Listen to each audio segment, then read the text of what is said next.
그 친구와 나는 고등학교도 같은 곳으로 갔어. 서로 원하는 과는 달랐지만 우연히 한 학교에 원하는 과가 다 있었지. 산에서 있었던 일 뒤로도 계속 붙어 다녔는데 친구의 촉이 심상치 않다는 걸 알고 난 후 난 친구가 하지 말라는 짓은 절대 하지 않아.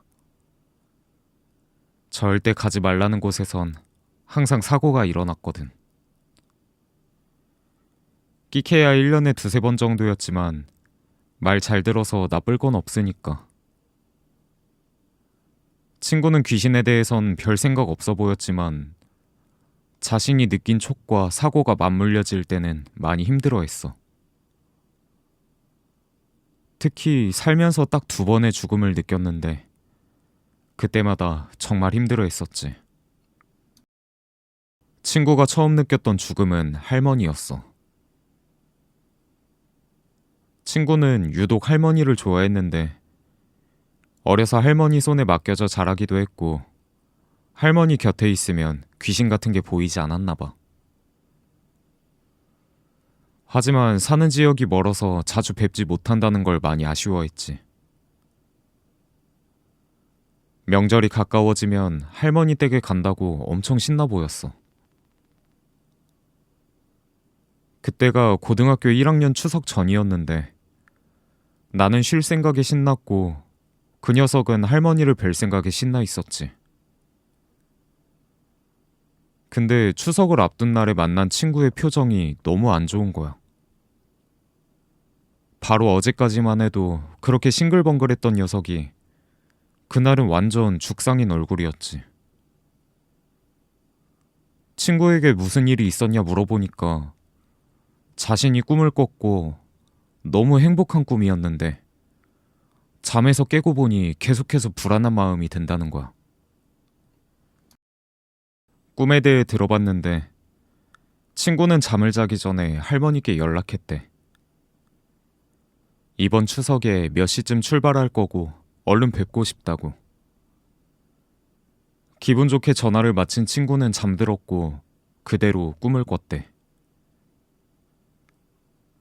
꿈에서 친구는 할머니 댁에 있었어. 그 앞에는 평소 할머니 댁에서 사용하는 밥상이 펴져 있었고 할머니는 부엌에서 음식을 가져오셨지. 차는 많이 없었지만 따뜻함이 느껴지더래. 친구는 활짝 웃으며 먹기만을 기다리는데 주변 어른들은 하나도 보이지 않고 할머니와 둘이서만 앉아 있는 거야. 아무리 기다려도 어른들이 올 생각을 하지 않아서 결국 할머니와 둘이 겸상을 하게 됐어. 친구는 할머니가 첫 술 뜨시는 걸 보고 뒤이어 숟가락을 들고 음식을 먹었는데 음식을 입에 넣으니 모래 씹는 느낌이 나고 삼키려 하니 목구멍 뒤로 넘어가질 않더래. 힘겹게 음식을 넘기는 친구를 본 할머니는 애쓸 필요 없다가 하시더니 숟가락을 들고 있던 친구의 손을 꼭 잡아주셨고 친구가 숟가락을 내려놓자 방 한구석에서 약과를 꺼내주셨대. 그 약과는 정말 달고 꿀떡꿀떡 잘 넘어갔지. 할머니는 그런 친구를 보며 한껏 웃으셨고 차려진 음식을 몇 수저 힘겹게 드시더니 그대로 밥상을 들고 부엌으로 사라지셨대. 그리고 친구는 꿈에서 깬 거야. 내용만 들어보면 뭐가 문제인가 싶지만 친구는 할머니의 작은 표정 변화와 손짓 하나하나가 너무 슬펐고 마치 떠나실 준비를 하는 것처럼 느껴졌다고 해. 꿈에서 깬 친구는 밀려오는 불안감에 당장 할머니께 전화했지만 그때까지는 아무 일도 일어나질 않았지. 나도 친구가 얼마나 촉이 좋은지 아니까 내심 속으로 불안했지만 애써 꿈은 꿈이라며 위로해줬어. 친구는 다행히 추석을 잘 보내고 왔지만 안심하던 찰나에 결국 일이 생겼지. 학교에서 수업을 받고 있었는데 친구의 담임 선생님이 날 중간에 부르셨어. 네가 가장 친하니까 학교 끝나고 연락해보라고. 진지한 선생님의 표정을 보고 불안했던 나는 학교가 끝나자마자 급하게 친구한테 연락했지. 전화를 받은 친구의 목소리는 어느 때보다 어두웠어. 한동안 한숨만 쉬던 친구가 힘겹게 입을 열었고 할머니께서 위독하시다는 말을 전해 들었지. 나는 갖은 위로를 해봤지만 크게 소용은 없었어. 며칠간 친구는 학교에 나오지 않았고 나는 다시금 선생님께 전해 들었지. 친구의 할머니께서 돌아가셨다고. 친구가 많이 힘들어해서 할머니 이야기는 하지 않았어. 훗날 친구가 먼저 얘기해줘서 알았는데 할머니가 위독하실 때 자기가 꾼 꿈 때문이라고 자책하며 거의 매일 울었대. 근데 돌아가시기 전날 밤 할머니가 너무 건강하시더래. 호흡도 힘들어 하셨는데 아주 멀쩡한 모습으로 친구를 보시더니 애쓸 필요 없다 아가. 이 한마디와 울지 말라며 꼭 안아주셨다고 해.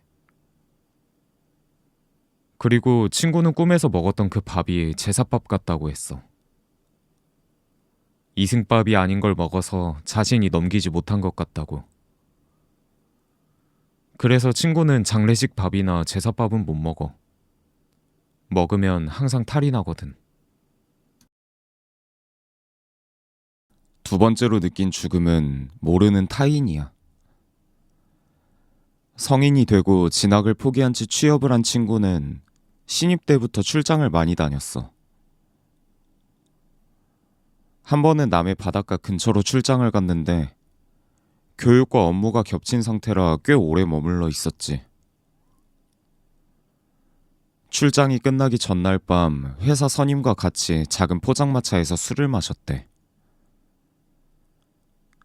친구가 술을 잘 못 마시는데 그날따라 술을 마시고 마셔도 취하지 않았다는 거야. 선임을 따라 술잔을 계속 기울였는데 결국 선임만 얼큰하게 취하고 친구는 멀쩡했지.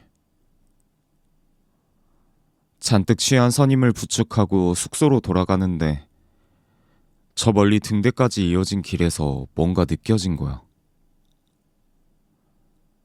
계속 눈길이 가길래 그쪽을 보려 했지만 술 취한 선임이 얼마나 난리를 피우는지 목덜미에 걸쳐진 팔 때문에 거의 바닥만 볼 수 있었대. 덕분에 등대 쪽에 뭐가 있던 강제로 바닥만 보면서 걷고 있었는데 절그럭거리는 소리와 함께 누군가 가까워지는 소리가 들렸대. 소리만 들어보면 누군가 짐을 들고 가는 것 같아서 혹여나 부딪힐까 싶어 모퉁이로 선임을 끌고 피했지. 여전히 선임은 목덜미에 매달린 채 친구를 괴롭혔고 큰 소리로 노래까지 부르길래 괜히 미안해진 친구는 지나가는 사람에게 사과했어. 아, 죄송합니다. 일행이 많이 취해서. 하지만 그 사람의 대답은 들려오지 않았고 여전히 절그럭거리는 소리와 함께 친구의 앞을 지나갔지.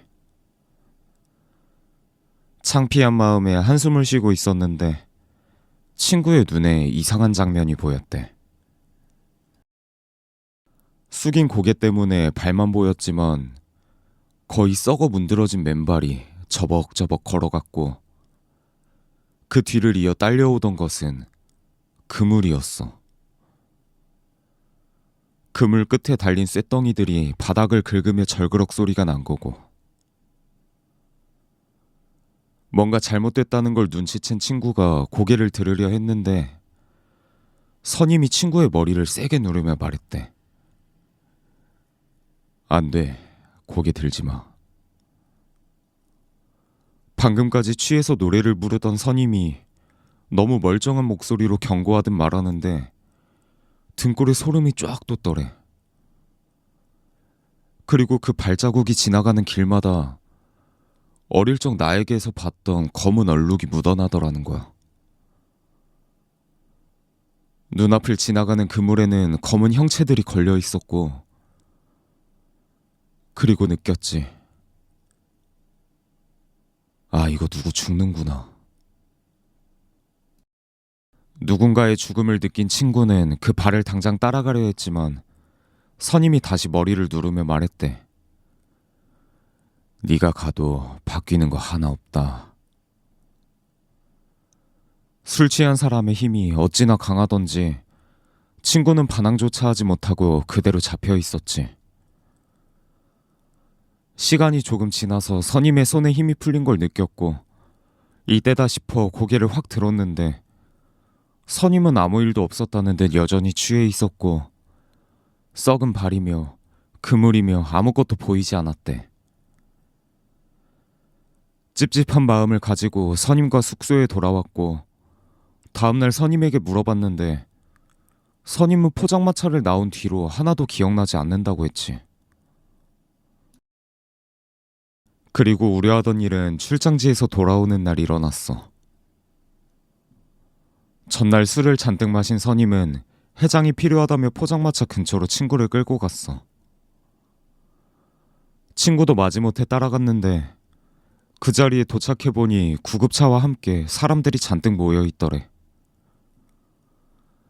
사람들 사이를 비집고 들어갈 자신이 없어서 두 사람은 뒤에서 어슬렁거리고 있었는데 잠시 뒤 사람들이 탄식하는 소리가 들려왔지.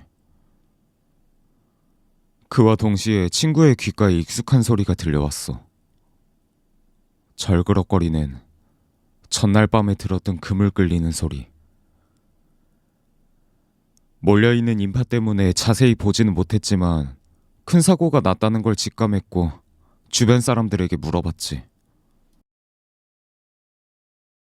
새벽 일찍 그물을 싣고 나간 배에서 사고가 났는데 기계를 사용해서 그물을 풀던 도중 인부 한 분이 그물에 발이 걸렸고 그대로 몸이 빨려 들어갔다는 거야. 급하게 끌어올렸지만 이미 엉킬 대로 엉킨 그물 속에 그 인부의 모습은 정말 처참했다고 해. 그 사건 이후로 누군가의 죽음을 본 적은 없지만 아직도 자잘한 사고는 가끔 느껴지나 봐. 그게 자신의 업이니 하며 살고 있지만 가끔 늘어놓는 푸념을 들을 때면 짠하기도 해.